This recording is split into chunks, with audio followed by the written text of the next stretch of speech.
ايوه السلام عليكم. ايوه نعم. ايوه استاذ عاكف السلام عليكم. عليكم السلام ورحمة الله. كيف حضرتك عبد المنعم والفتوح؟ اهلا حبيبي.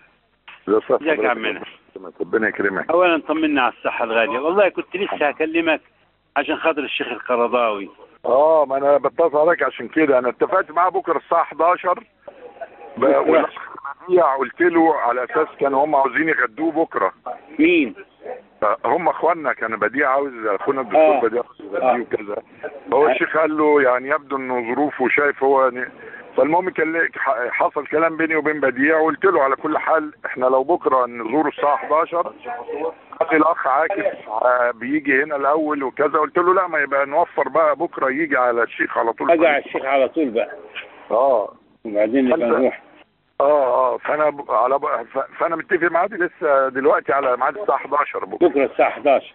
بكره 11 خلاص. انا هاجي على بيت الشيخ الساعه 11. على بيت الشيخ الساعه 11. طيب ماشي. شكرا يا حبيبي، شكرا يا عمنا. ده اولا طمنا على صحتك ازيها؟ الحمد لله ماشي بفضل الله. الحمد لله. ربنا يديك الصحه. شكرا.